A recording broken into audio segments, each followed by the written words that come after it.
what was supposed to just be a weekend retreat ended up being a 10-day retreat where I sat 6 times for my first round with the medicine, and it completely changed my life in so many ways. One of the things that I always share with people who are curious about sitting with medicine, as I say, make sure you're ready for things to be different in your life, because you're going to feel very compelled to make changes. It's so hard, and you don't connect with the medicine if you can't let go.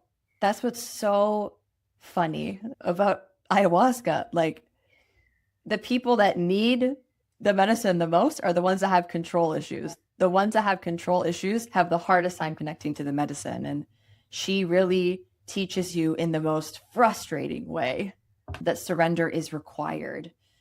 When you don't share your message, when you don't share your voice, you're robbing the world of the gift that you've been given. Entrepreneurship is not for everybody. Just like ayahuasca is a calling, entrepreneurship should also be a calling. Let the call come from the inside, not the outside. You're listening to ayahuascapodcast.com.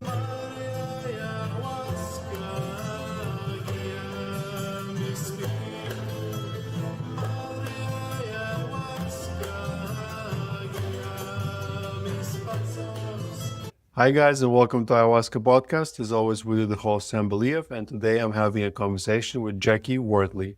Jacquie is a design leader, coach, and a consultant who specializes in the intersection of tech, mental health, and Jacquie came to Lawayra in 2023, and then a lot of cool things happened in her life, so I want to explore this and so much more. This episode is sponsored by Lawayra Ayahuasca Retreat. At Lawayra, we combine affordability, accessibility, and authenticity. Lawayra, connect, heal, grow. Guys, I'm looking forward to hosting you. Jacquie, welcome to the show. Thank you for having me. It's been a long time coming. Yeah, I mean, I should have thought about it earlier. I don't know why I never did, because your journey is very interesting. You're one of those cookie cutter examples of like, ayahuasca is good for you.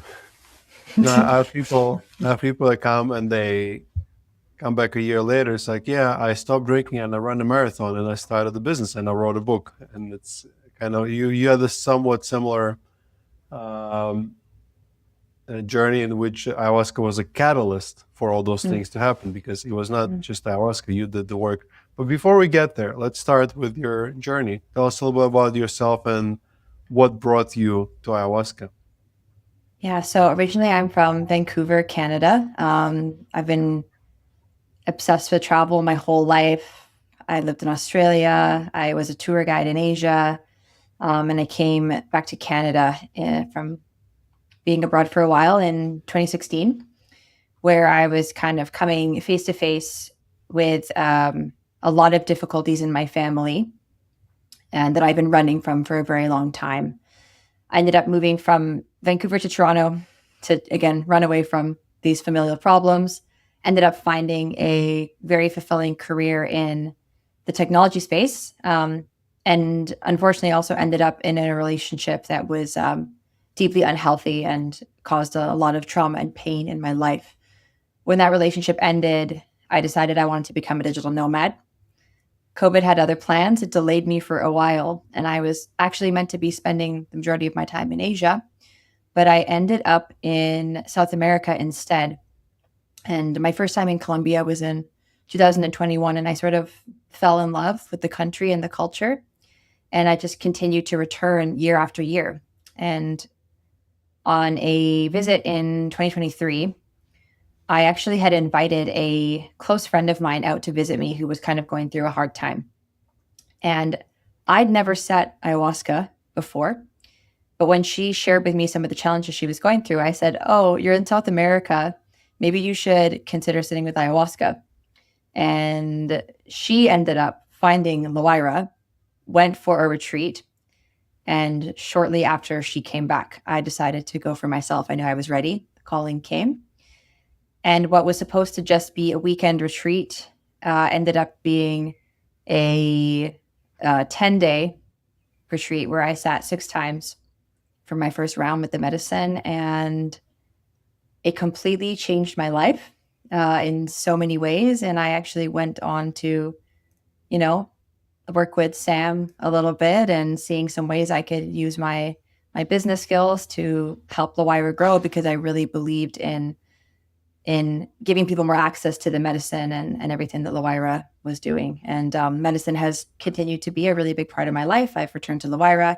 I've been to other retreats. I've worked with other medicines now, but it was really those first sits when I came with you, Sam, when also you were still facilitating, that really were the catalyst to huge changes in my life. Yeah, back in the day, that was a long time ago. It's very smart of you, to send an envoy, send someone to test the medicine first, and then you're like, okay, that's good. I'm going to go as well. It's very smart.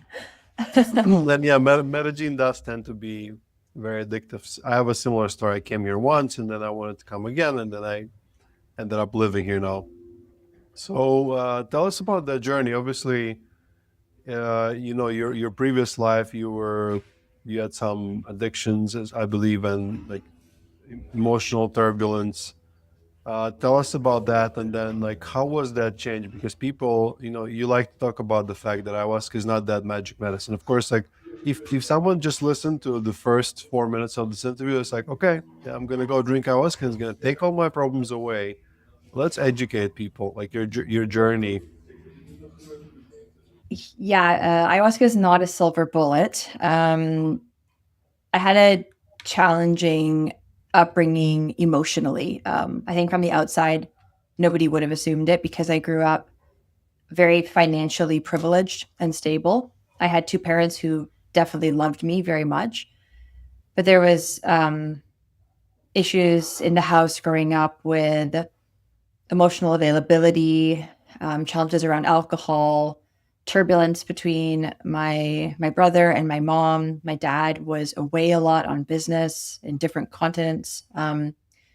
And I kind of was that person in my house that was kind of there, not really part of the problems, but often, especially as a child, like a victim of a circumstance that was not really mine. And it caused me to become a extremely depressed and anxious adult.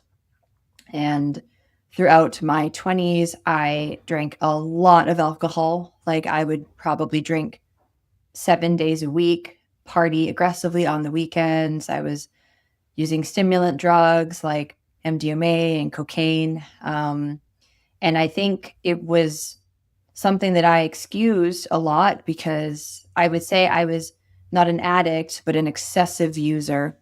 And I think especially when you are living in cities like Toronto and New York, and all your friends are partying too, you kind of tend to normalize it. And I think as well, the partying became sort of a really easy and fun coping mechanism for a lot of the things that I went through. I sort of mentioned briefly in the introduction that I ended up in a very unhealthy, abusive, toxic relationship when I was living in Toronto. And this partner and I drank a lot together and, exhibited really destructive behaviors with one another. And once that relationship ended, obviously I knew all those things were wrong. I had been mistreated. I was not okay with the way I showed up in that relationship. And I never really did anything about it. Like I knew it was wrong and it was bad, and I never wanted to encounter it again, but I had never really dug into the root of what was going on. And those first sits that I had with the medicine back in spring of 2023 started to dive into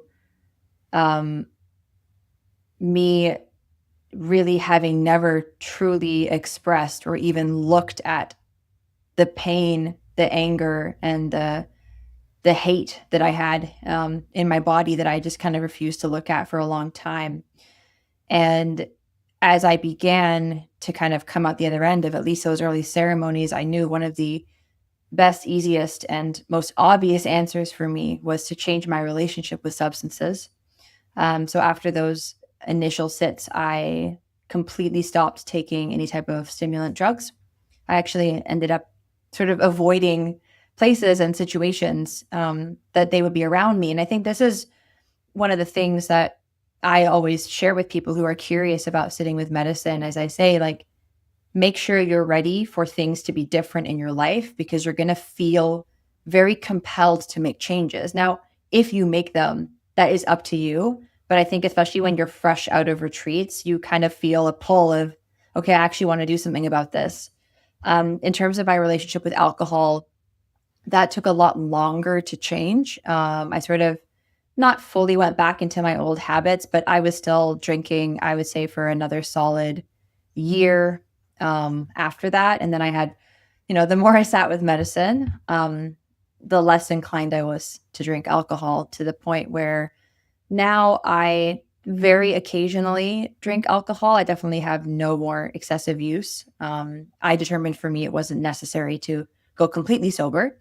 But certainly the role alcohol played in my life has totally changed. And now alcohol is not something that I reach for when I'm in a sad state or lonely or challenged. It is just purely something that I enjoy with dinner, or maybe one drink on a night out. So it's like my experiences with ayahuasca just changed the way I see alcohol's role in my life.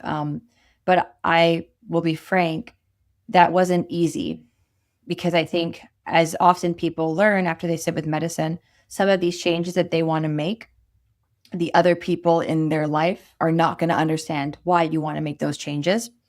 One of the things that I encountered and had to navigate was making sure that the loved ones in my life understood that my choice to not partake in these things anymore was not a reflection of them or their decisions at all. But this is something that can become really present as you make changes and shifts in your life after working with medicine, that people around you are not going to understand. And I believe part of the integration process is letting them misunderstand you.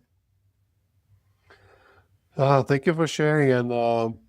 And first of all, congratulations. Yeah, it was not an easy journey, but you made it, and I think it's great. It's great to hear. And I like that, you want not to like, oh, like now I'm not drinking at all, and to be like, okay, I can have one drink and that's fine. Because that's kind of my own understanding of addiction, is like full, just kind of zero alcohol or zero whatever.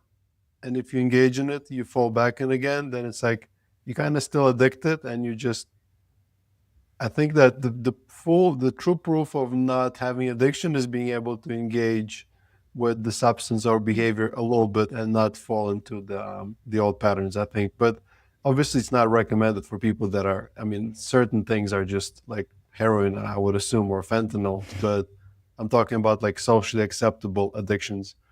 But what you're saying is right. It's like it's really important when you go back and you're this new person and you're exploring. There will be people that will absolutely want to bring you back with them. So it's like when someone in your life is changing and they're becoming better, you have two choices: you go with them up, or you drag them down. And it's much easier to drag them down. And I love that. Not only you change yourself, but I know eventually your ex-partner, you also pulled him into the healing. So talk to us about that journey, ayahuasca and relationships.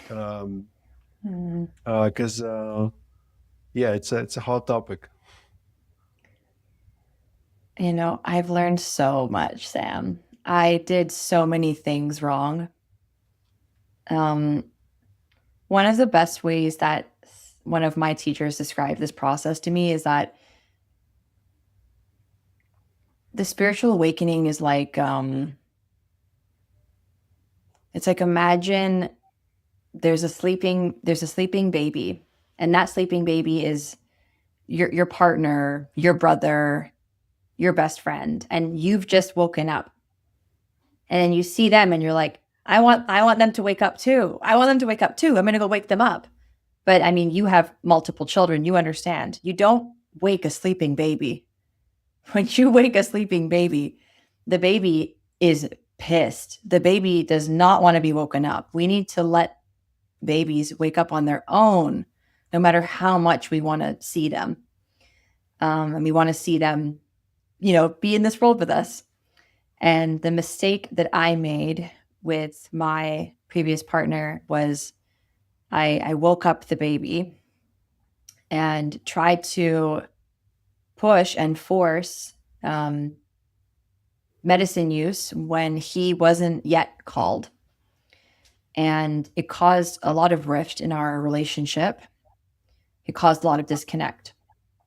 And I think I've really been able to now, full circle, see that it's really important that when we have a loved one in our life that we desire to sit with medicine, that we learn to have the patience and humility to let them get there in their own time. And if this is not something that they're ready for or something they're not called to, it is our choice, our responsibility, and our decision to step away from that relationship if this is something that we feel is not aligned for us anymore. And I learned this the hard way. So this partner and I did eventually end up sitting medicine together in July of this year, so July 2025. And in the retreat and post, I met this version of him that I always knew was there. I was like, oh, there he is. And after this retreat, he came to me and said,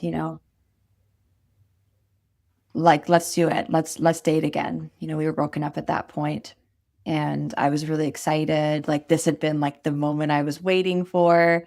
I experienced this version of him on retreat while he's fresh with the medicine and I'm fresh with the medicine and everything's perfect and we're so in love and we're going to work it out and it's great. But the thing I very often say to people about medicine and working with ayahuasca, at least in my experience, is that the ceremonies are simply just a vision of what could be, but it's our integration that makes that vision into reality. And integration happens through conscious choice making and behavioral changes in our day-to-day life. So ultimately, when we left ceremony, we gave it a go and we were dating again. But once we were pressed back into the real world, especially because, these were his first experiences with the medicine. At this point, I've sat over 15 times with the medicine, which in medicine standards is not a lot, but comparatively to someone who's never sat before, it's a really big difference. And so I kind of knew what to expect in the integration process, right? Like you leave retreat and you go back to real life. And this is where the work really begins. And I think I expected him to integrate in the same way I do, which also was me projecting massively and just wanting my needs to be met and not being patient and not being loving and not being kind. And unfortunately, the integration for him of this person that I met at the retreat didn't materialize fast enough in order for us to be able to progress the romantic relationship. All this to say, we have a great relationship now, not a romantic one, but as friends and professional collaborators. Life is a mystery, who knows? But this is where we've ended up landing. That makes sense for us because something I did learn with medicine is I want to live my life from a state of unconditional love. And the most loving thing that I can do with this person is love them for exactly who they are, exactly where they're at. Love them for their choices, even if that choice is not being in a romantic relationship with me. And I think that can be one of the hardest things to accept, but one of the greatest lessons that medicine has taught me is I get to release control. I get to be on my own path and allow others to be on theirs too. Let's talk about control and specifically how that affects, control and the medicine, because it can be challenging for people with traumatic childhoods that seek control to let go of it in the ceremony. You want to talk about that a little bit? Yeah, I mean, it's so hard. It's so hard. And you don't connect with the medicine if you can't let go. That's what's so funny. It's funny about ayahuasca. Like the people that need the medicine the most are the ones that have control issues. The ones that have control issues have the hardest time connecting to the medicine. And she really teaches you in the most frustrating way that surrender is required. It was a ceremony that I had in January of 2025 that I finally experienced true surrender. Like I literally was on my hands and knees. And I mean, obviously I'm talking in my head while this is happening out loud, but like I have my hand in the air. I'm like, fine, I surrender. Fine. And something just clicked and it changed because I genuinely was letting go. I wasn't being like, I release control. Like I'm letting go. It's like, no, I'm literally like head in the bucket. Okay, fine. I let go. And I think ceremony taught me I could do it. Now, when it came to life, I will tell you that integration is a constant journey for me, but it has taken me over a year. In fact, very, very recently have I been able to practice releasing control in my life actively, like in the last month. It's taken almost a year for that one to really sink in. Yeah, ayahuasca can definitely do it for you. It can really beat you up into submission. So it's a question of when. But the control issues are very interesting. I definitely like to control things in my life. This is my trauma response. But with the medicine, I've learned to let go. But we've had a person once, and she just couldn't connect. And I asked her, like, do you have control issues? Do you have problems with control? She's like, no, I'm so chill, I'm so relaxed. I'm like, tell me your process of choosing a mattress in a ceremony space. It's like, well, I need to take this so it's not too close to this, but it's far from that. And it's like, and it's like, yeah, it was elaborate process. And as she was saying this, she's like, it hit her. Yes, I'm a control freak. I have issues with that. It's a lot of times we don't know we have that. It kind of takes a certain level of introspection to get there. I definitely would never know if not for ayahuasca, because I think like I'm so chill, I'm so aloof. But we all have those things. Let's talk about business. You like talking about business, and for a period of time you were helping us here at Lawayra, and you came. And you were the first person to ever try to do an org map of this mass, and it was very interesting. So before that, let's talk about what is conscious entrepreneurship, and why does every business need a conscious operator? Well, I think our work with ayahuasca, we're becoming the conscious operators of our own lives. Right? We're becoming aware, going through individuation, and understanding ourselves, our patterns, why we do the things we do. That's the process of becoming conscious. It's deep inner awareness.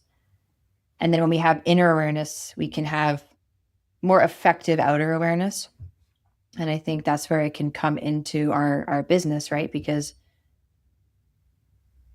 when we become aware of ourselves, we can now tap into becoming aware of our people. We can start asking them the questions that maybe they haven't been asked before. We can ask ourselves the questions that we haven't been asking ourselves before. And to me, operations is not just tasks and things to do.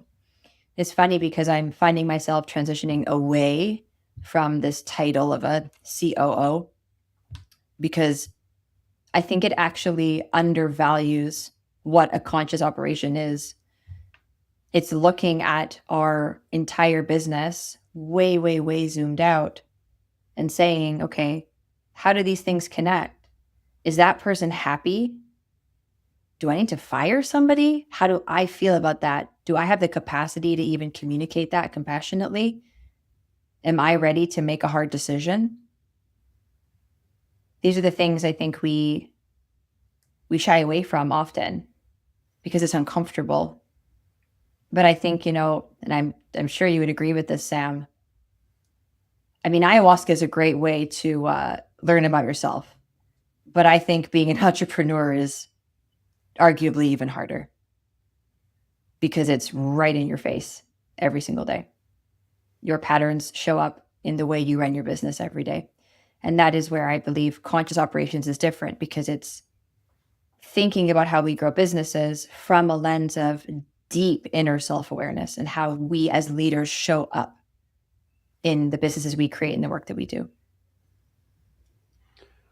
Yeah, it's very interesting because it's kind of that's a different kind of conscious entrepreneurship I want to talk about, but let's go there as well, because with the business, and it took me a long time to realize, is that because I have created it and because I put my energy into it, we're sort of connected. And if I am in a certain low vibrational state, it will affect the business in general. And sometimes you can almost if you have a negative outlook, you can almost manifest negative things happening. I don't know if you want to talk about this. It's definitely not the angle I was thinking about, but any thoughts? Yeah, I mean, this is really what I mean by it. And I'm happy to kind of go into the discussion more about probably what you're thinking, because that is how I think, just to like lay it out on the table, I think when people think about conscious entrepreneurship, they're thinking about people that are running businesses that are good for humanity, good for the planet, right? Like, but the thing is, I believe conscious entrepreneurship, you could be manufacturing plates and be a conscious entrepreneur, because as you said, what's happening in your life shows up in your leadership. And no matter how hard you try to put on the professional mask, energetically, people will feel you. And they will feel you when you are not yourself and you are different. The issue is, in professional environments, we just all lie to each other. I think it's probably the environment in our life where we are the most dishonest and the least self-honoring. Because, let's take your romantic, intimate relationship, for example. That's usually the one where you're, on average, the most honest and therefore experience the highest amount of conflict. In professional environments, even the most anxious, attached person becomes avoidant. People just don't talk about things that are uncomfortable at work for fear of looking stupid or losing their job or not being respected by their team. But what I really want to call in, and really where I'm taking my work now, is I want to be able to teach and empower leaders to take off the mask, be uncomfortable, have the hard conversations that maybe you've been avoiding. Tell your team, hey guys, I don't want to get into the details. I'm going through something personal right now. I'm going to be showing up at like 65% capacity, but I'm going to give you the best 65 I can. And to account for this loss of 35% of my energy, I'm hiring an extra assistant to help me at the moment. Right? This is where we get to take radical responsibility and take the lessons that we have with plant medicine that we've been learning about ourselves and bring them into the professional context and be the leaders that the world desperately needs right now. Yeah, people definitely, as you speak about it, I'm having an idea. I'm having a download. Just kidding. No, it's just an idea. We should do a retreat for business owners or entrepreneurs. It's a huge dream of mine, actually, to do that, to have That's leaders good. come drink ayahuasca and have peer conversations about the things that are hard. It's funny, right? Like right now I'm working with a client where I'm running a founders mediation and teaching nonviolent communication tactics to help them figure out how to move forward in the business without so much frustration and avoidance and dishonesty. And it's uncomfortable, right? Just like how, you'll sit with ayahuasca and then the next day we're in a word circle and people are sharing things that are uncomfortable. But I think things get to be different if we decide we want them to be different. Just like how we do in our personal lives, we get to show up differently at work as well.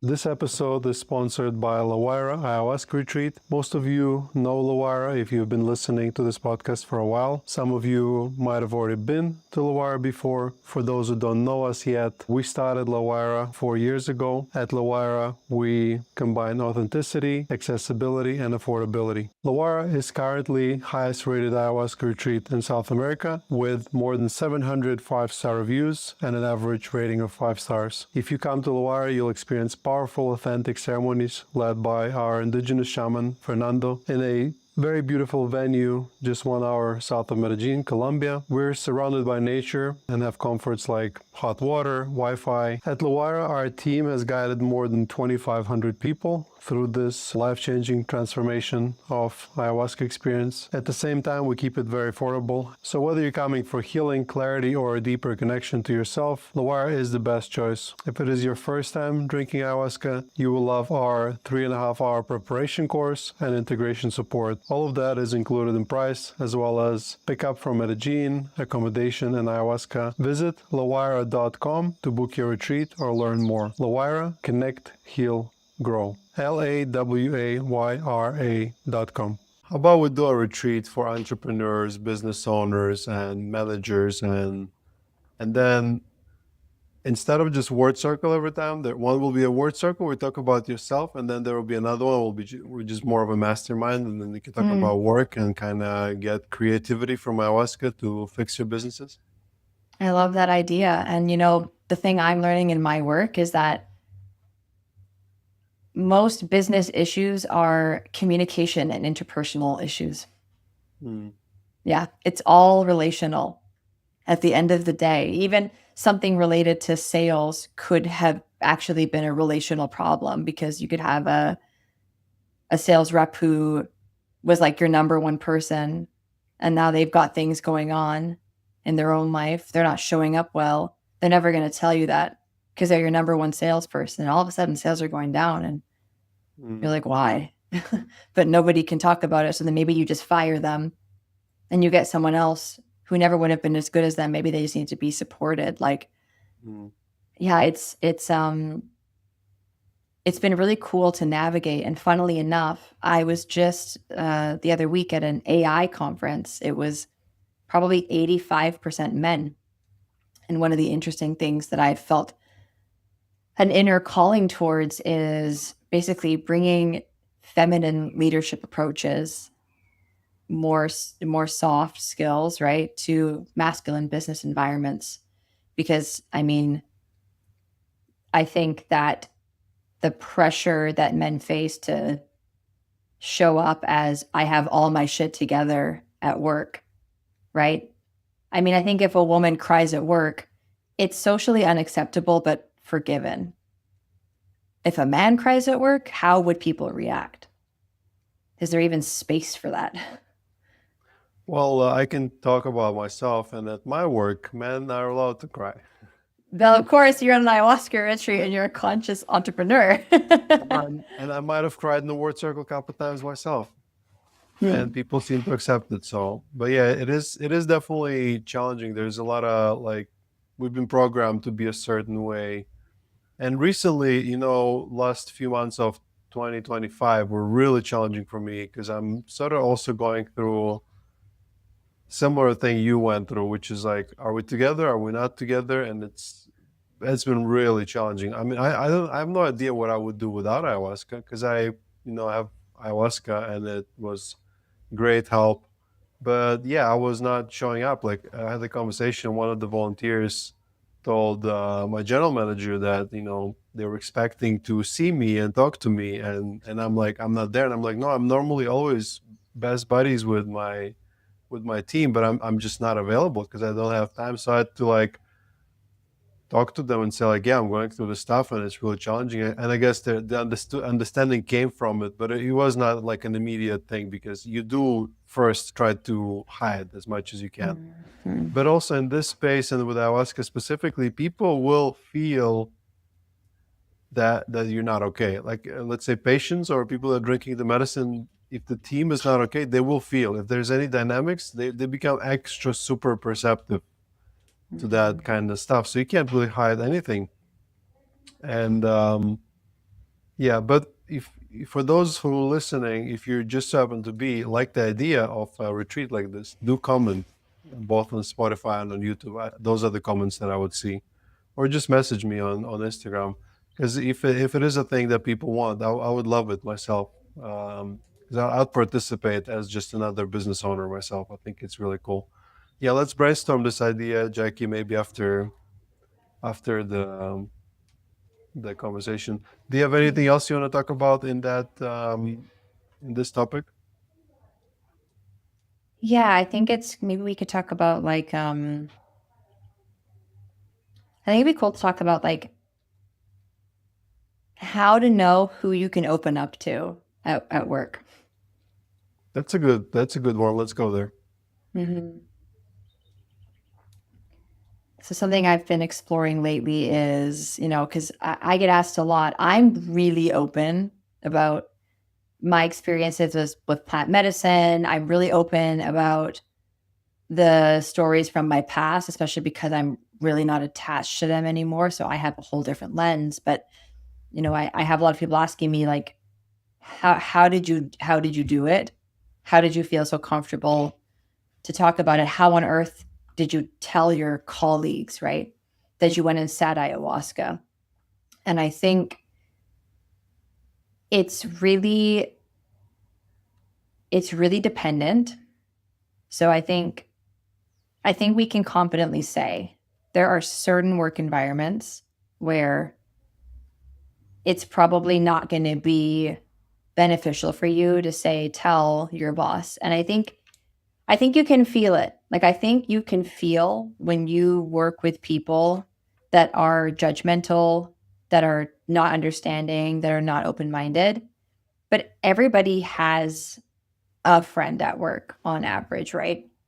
And I think you can start if you're feeling like I want to let go of the mask, at least with this person, you can just slowly start sharing, oh, like I'm going through an individuation process, right? I'm starting to learn about myself. And then if they're interested, say, yeah, well, actually, this thing I'm experiencing, some people call it a spiritual awakening.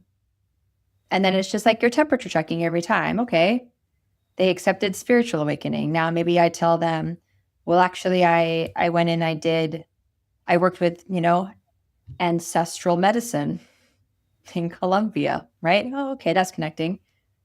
Have you heard of something called ayahuasca? Right? I always begin with an assumption that they don't know. And I think it's a really important thing to make sure that you're not coming at it of like, oh, you haven't heard of ayahuasca. Like, if we want to open the door for more people to feel comfortable asking about plant medicine, or if you want to share about your experiences, I always invite people to consider, am I making this a comfortable topic of discussion? I don't want anybody to feel like I'm trying to push them to do something or like, make them. I also think it's really important to, in your own journey, be okay with people thinking you're crazy. Like, you have to get to a point where you find it hilarious and fun that people think you're crazy. Because then at that point, if you do experience judgment from them, it will not in any way impact you. I also think in terms of talking about plant medicine in the workplace, just know where you are. I know in America, there's really, really strict laws around these things. And so it's just about understanding the places in the environment that it's acceptable and safe to talk about these things. I've definitely talked a lot about my plant medicine experiences when I go to networking events or conferences where I'm just, I don't know, somehow I guess it's like that joke, right? Like people that do ayahuasca, they just always want to talk about it. But when people ask me about my life story, it's such a critical part of it. So I often find myself in conversations in professional environments talking about medicine. Mm. And I think it's just come from a place of I feel really comfortable talking about it. And so it invites people to feel comfortable asking questions about it. Yeah, I made a meme about it 2 years ago. It's like how to tell if someone drinks ayahuasca. They will tell you. They'll tell you. Yeah, they'll tell you. I had this period where for a few months I was making a bunch of memes on Instagram, and then our Mm. account got banned. Unfortunately, it's I very remember when that challenging in happened. this business. But yeah, Mm. for people sharing about their ayahuasca experience, I always say like have a few different versions. For some Mm-hmm. people, it's like I went to a retreat, and for others, you go deeper, and you will know who wants to know more. But it can be very challenging because I remember we had one lady, and she worked in like law enforcement or something like that, where she Mm-hmm. absolutely couldn't tell, but she had so much change, and it was like, what the hell did you do? I want this as well. And she was finding hard time to finding lies for her coworkers because she could not explain the amount of change by our typical excuse, which is a yoga retreat. Yeah. So talking about like challenges of the business, when you were consulting us here at Lawayra, what do you think is what is different about running an ayahuasca retreat as opposed to other businesses you've been working with? It's like one of the most complicated by far. Yeah. And I did some preparatory consulting for another retreat as well. So actually having the insight I had working with Lawayra was valuable. I think the piece that is very different and complicated about running an ayahuasca retreat is like the duty of care element, like understanding that the patients are consenting to undergoing something that can be potentially psychologically painful or traumatizing for them. And I think that immense responsibility that's being held underpins every other little thing that you're considering, like getting people fed. Are the rooms clean? Is the ceremony space set up? Are the volunteers overworked? Do we have enough leadership? Does everybody know what to do? What happens if Taita has to go to the hospital, right? Like all of these things Mm. come up. And I think that there's so much that goes into running a retreat, period. But when we're adding plant medicine on top of that experience, it is a whole nother level. And then you're growing a business. Like this is not for profit. This is a business. But then I think you face a lot of opinions around pricing and how much should it be or should it not be. And you want it to be accessible, but also it's a business and you want to grow it, right? And you can only grow it when there's capital to then invest in all the projects you want to do. And I think what I learned in working with you is that there are infinite moving pieces inside this type of a business. Yeah, it's like a hotel plus restaurant plus a psych ward plus a media company and so many more altogether. And the medicine itself is chaos, Mm. and people's emotions is chaos. And it's like, how do you make order in this chaos without removing the magic? It's like it's this balancing act. You Uh, hire a general manager, which I'm really glad ended up happening. That was the first step. Yeah, I I have think some too, stories to maybe tell you about this because a lot have changed since then, but maybe we'll leave it for after the podcast. It was a challenging thing, but in short, my business team is great now. I mm, finally have a business team, and I'm finally not completely overworked, and I can even partake in the retreats and focus on my own healing, um, which is really cool when you have your own ayahuasca retreat. It's amazing. But this topic about pricing, for example, right? Um, at Lawayra, we have really affordable prices, and it's not because we can't charge more or we don't deserve to charge more. It's because I do really want it to be affordable for as many people as possible. But occasionally, I do have to increase the price, especially now when dollar just dropped 25% against peso in last year, and which means that all of a sudden we have 25% less money. So I need to increase the price by 25%, or I'll go out of business. But it is very challenging because, yeah, there's always criticism, and for me, it's mm, interesting because for each person that tells me, "Oh, your price is high," I have 3 or 4 people saying like, "Oh, you should increase the price," which is a good place to be in. But the challenges of balancing spirituality and entrepreneurship, something I face every day because business in its nature is this sort of thing where you're trying to, there's a bit of like energy of holding towards something because you need to keep the money. Because if you're in the business and you're like, oh no, let's pay this person triple the wage just because you're generous, your business is going to fall apart. So it's like that balance is very challenging for me, and I can't really be both in like numbers space and the spiritual space. Mm. So I kind of oscillate between one and another. Do you have any advice there or any observations from other conscious businesses? Yeah, it's the it's the one that I get asked about the most, to be honest. And I wish I had a simple answer for you, but I believe that as business owners and leaders, we have a duty to be able to oscillate between um, our needs and the business needs. And sometimes what's the best choice for our spirit in that moment is a really poor choice for the business.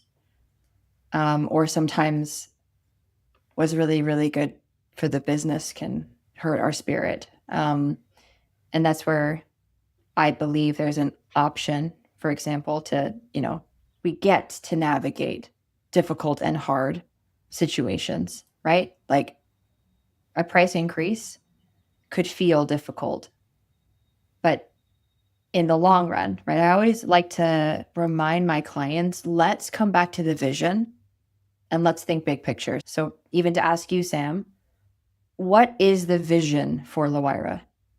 Like, what's the mission of this business? Why are you doing it? To heal people, to give ayahuasca to as many people as possible. Right. So, okay, you have to raise the prices 25%, but you said you have to do that to keep the business open. So, okay, in that moment, it's going to feel challenging in some ways to raise the price by 25% because that might disclude some people from coming. But if it keeps the business open and running, then it's still serving the mission and the vision of what you've created. Right. And I think that's something that we get to come back to. Okay. Or you have somebody that, initially when they were working with you, it was great. And then the business shifted and changed. And now it's not working anymore. And you're becoming resentful of this person, but you're not actually telling them how you feel. They feel you're acting differently around them. And then they start feeling super insecure in the work that they're doing. Or conversely, they just start checking out because they can tell that you're unhappy with them, but nobody's saying anything. And that's not only bad for the business, it's bad for your soul because you're not speaking your truth. They are confused. The business is hurt from it. Actually, the most spiritual thing to do is what's best for the business because you're going to speak your truth and say, hey, I think we're going to part ways now. And thank you for everything. And also, in making that choice, even though it's going to be hard in that moment, number one, you actually have a higher chance of preserving that relationship the sooner that you deal with the uncomfortable conversation.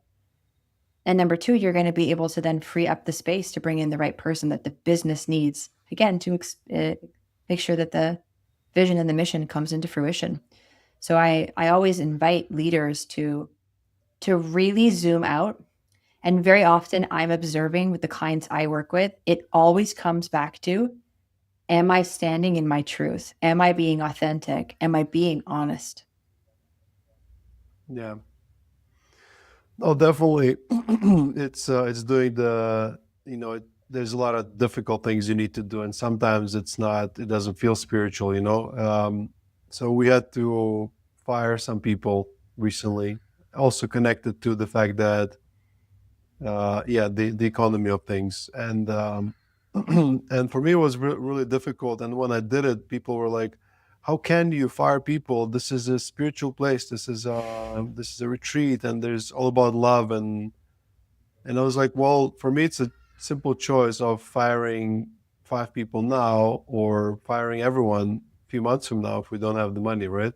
So it's but yeah, you do have unrealistic expectations, as in this space specifically, where you can somehow work for free and then pay everyone and have everyone happy. So there's a bit of like, it's definitely, I believe it's difficult in every business, but this one has specifically high expectations, I guess, on the founder and entrepreneur.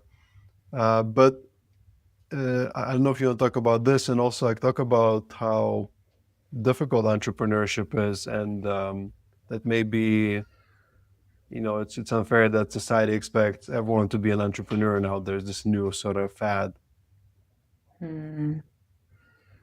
Just like ayahuasca is not for everybody, entrepreneurship is not for everybody. Just like ayahuasca is a calling, entrepreneurship should also be a calling. Let the call come from the inside, not the outside. Right? We're taught. We don't go tell people, go drink ayahuasca.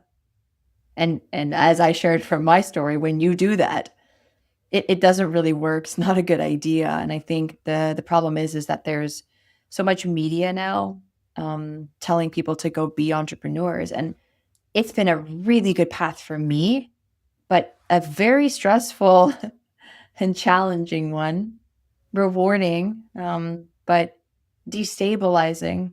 I think in many ways, working with plant medicine and starting businesses has a remarkable amount of parallels in the ways that you have to face yourself, in the ways that you develop an entirely new relationship with judgment and fear and, external validation, external opinions.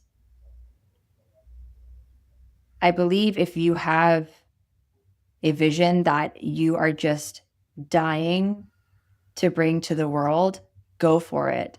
And I think just understand that, like any big upheaval in your life, there's risk, but there's also extraordinary reward. And I think I mentioned earlier, there's no greater self-improvement, individuation, spiritual awakening than becoming an entrepreneur. It forces you into extremely difficult situations. Most days of the month, something comes up, something breaks, something has to change. I recently let go of a client, which halved my monthly income. And a lot of people asked me why I did it. They said, well, that's crazy. Why would you do that if you don't have anything else lined up? But sometimes, as entrepreneurs, we have to create space for the next thing to come through. We have to let a business die in order for a new one to form. And I'm sure even for you, Sam, in growing Lawayra, versions of Lawayra have died to get to this point. The business has had ego deaths, and you've had to die along with it. An identity that you held as the founder that you were in 2022, you are not that founder now. You're not that person now. Lawayra is not that business now. And I think it really is a crazy parallel to the work that we do with plant medicine, where we have two options. We either we grieve so that we can process and move on, or we try to hold on to control and be like, no, it's not gone. It never died. It's still here. And I think that's what really stagnates businesses. And that's ultimately where I believe a lot of businesses fail and a lot of entrepreneurs give up. Yeah. With Lawayra specifically, it's very interesting because since the first time you came, we had basically 3 or 4 different iterations and different teams and different people. And it's almost like you can't step in the same river twice. You can't come to the same Lawayra twice. It always changes so much. Like people always say, oh, now you have this and you build this and you improve this and more people. So it's like, and it's very interesting from a very spiritual point of view that energy that's been created, that entity, as you say, that has that ego and it dies and gets reborn, it stays. So as I like to say, people come, people go, Lawayra stays. Somehow people still come and still have an amazing experience, even in a different team. So it's like, somehow that culture has been created that kind of lives on its own in its own energy. And not even, I wouldn't even say like it's been me entirely. It's almost like it's been also something else spiritual forming it. Mhm. That's very interesting. I don't know if you observed it in spiritual businesses. Oh yeah, definitely. And I think, well, every business is a spiritual business, right? Like the human experience is inherently spiritual. It's just how much we decide to tap into it or not. Like I said at the beginning, the man that runs the plate manufacturing business can be a conscious entrepreneur. That can be a spiritual business, depending on the way that he's showing up. And for me, in my opinion, it always comes back to leadership. Are you an embodied leader? When you show up that way, everything around you grows, right? You have grown, Sam. Now you draw in and you magnetize different people that know exactly how to get you to the next place that you need to go. Right? You're the nucleus of the business, and everything kind of radiates around that. And then you find another leader, maybe like your new COO, and then they have their nucleus, and then you guys are kind of like coming together as this molecule, right? Of just growing and growing. Yeah. And I think, then we realize that it's like, again, it's so many of these lessons, right? There's so many parallels. It's so funny, like how we think about in ayahuasca, this concept of, I am entirely unique and I am not unique at all.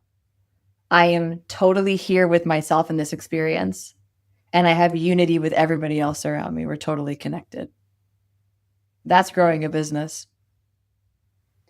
Definitely a very spiritual process. And regarding people, I've been so lucky. People come, like patients come, and they're like, "Oh, like where'd you get all those great people?" I don't know. They just come. I'm Mm. just lucky, I guess. Right people come at the right time, and then synchronicity start happening. It's always very, very interesting. On the topic of business as well, you have something you call gas method. Can you Mm. explain to us what it is? Yeah, the GAS method, GAS, it stands for give a shit. And I believe that this is a great foundation for being a compassionate, caring leader, right? When we give a shit about our people give a shit about us, right? And they give a shit about their work. And when we give a shit about the people in our team, they give a shit about our customers.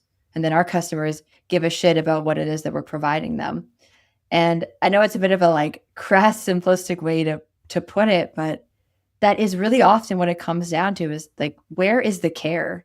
Where is the consideration inside of what we're doing as leaders?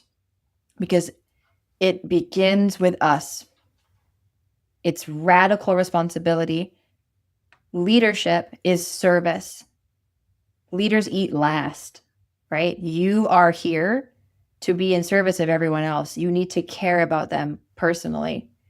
And sometimes caring about them personally means calling them in and saying, hey, you're not showing up the way I know you're capable of. And that is also giving a shit about them. And giving a shit is, when they tell you, well, I'm not showing up because I never told you, but my grandma died 3 days ago. Okay, well, giving a shit then is asking them, what can we do to make sure that you can take the time you need to grieve, while also you not being stressed about this work that needs to be completed? Not, oh, what are you going to do to make sure your work gets done? You as a leader saying, I don't want you to feel stressed about the work. I'm going to handle that. How can I make sure you don't feel that way? That's really giving a shit, because then they're going to give a shit about you. And then when now you're the one that you as the business owner, hey, I need to take bereavement time. Well, that team, they're going to show up for you. And we get to create cultures of compassion inside of our businesses, inside of our teams. Yeah, that's really important. It's definitely much easier in this business because we all drink medicine together, and it comes naturally. But I'm sure it will be a little harder in like an insurance company or something like that. So Today's 17th of February, and this is my first interview in the new year of the Fire Horse. Are you excited about the year of the Fire Horse? Talk to us about that. What is it? Yeah, yes. My snake year was so challenging, Sam. Tell me I about it. I lost multiple identities. Not lost, I mean, I didn't lose them, but like I purposefully left them behind. Control has been a really big one for me this year. I dug into what I like to describe as the center of my onion. Like, an onion, you peel back all the layers, and Yeah, in the what? middle is yeah, like, but Shrek doesn't talk about this one thing that I think is important. The middle of the onion, that thick part, is the part that makes you cry. That's like the most dense part of the onion. Mm, For me, the center of the onion has been on the topic of worthiness and how it's translated to deep shame and self-hatred in my life. And that's been the big, big, big shed for me. And I realized just how much these limiting self-beliefs have impacted my friendships, intimate partnerships, clients I choose, work that I'm doing, how and where I spend my time. And this last month especially has been like shed. And finally, I feel a new energy. It's so funny because in the like Gregorian calendar, like when we went from 25 to 26, I didn't really feel a new year. I didn't do anything on New Year's. Like I went for a dinner and then came home, and at midnight I heard fireworks go off and I like stuck my head out the window and I'm like, oh, Happy New Year. And then I went back to bed. But something, at least for me now, feels like, oh, okay, now we're in a new energy. And Fire Horse is all about just going for it. Be visible, show up messy, stop waiting for permission, stop over planning, just do it. And for me personally, this is very interesting because astrologically, I'm designed to be quite a private person. Like I do my best work, one-on-one. I've been a very behind the scenes person a lot of my career, but I feel like Firehorse, at least for me, is calling me into my own business, not just doing consulting, but having my own methodologies, my own processes, my own work. So now I'm grappling this whole thing of, okay, I can be private, but I can't be invisible. I can take this time I need for internal processing, but I can't use that as an excuse not to show up. And one of the things that really came true to me this year was shared to me by a friend and mentor of mine who told me, when you don't share your message, when you don't share your voice, you're robbing the world of the gifts that you've been given. So it's not about bragging or being like, I did this, I did that. It's like the way that you describe it or the exact experience that you've specifically had, someone needs to hear that. And it doesn't matter that somebody else said it, because the way that you say it and your background and your experience is exactly what someone needs to hear. And I think that is, if I were to express anything for anyone who has this inner fire, this inner hunger, this calling to be an entrepreneur, to create something, to put themselves out there, do it for, if you're not going to do it for you, do it for that person that needs to hear it. Right? When you started this podcast, of course, yeah, you had a desire to do it and share this message, but somebody's needed to hear it facilitated by you specifically, right? Yeah. Well, I started this podcast because when I was starting to drink ayahuasca, I wanted to listen more podcast episodes about ayahuasca and psychedelics, and I was looking for a podcast about ayahuasca and I couldn't find one, so I had to start one. And it's interesting. We just had a group last week, and one of the girls said, like, yeah, I searched for a podcast about ayahuasca and I found you, so now it exists. Yeah, I'm very excited about the next year. This year of a snake was really, really challenging, and I definitely also left a lot of different identities there. So, on that positive note, let's wrap it up. Tell people where they can find about you. And thank you for the conversation. Yeah, so you can find me on LinkedIn, Jacquie Wortley, JACQUIEWORTLEY. You can find me on Instagram under my pseudonym, Jacquie Solana. And I am brewing up many, many things right now. My intention for the year ahead is to go in sort of two directions. One is to do more in-person facilitation, bringing communities of leaders together for, bridging sort of their inner work with their outer work and what they're doing in their businesses. And the second is I am building a business I'm calling leadership capacity training. It's going to be specifically focused on male or masculine business leaders and entrepreneurs who want to step into more focused, compassionate leadership, who want to show up authentically and honestly at work, who want to be far superior leaders and take their businesses to the next level. Thank you, Jacquie.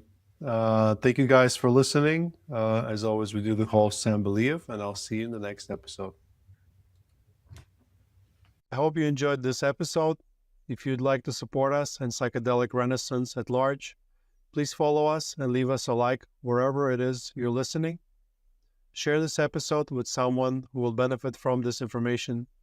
Nothing in this podcast is intended as medical advice, and it is for educational and entertainment purposes only. This episode is sponsored by Lawayra Ayahuasca Retreat. At Lawayra, we combine affordability, accessibility, and authenticity. Lawayra, connect, heal, grow. Guys, I'm looking forward to hosting you.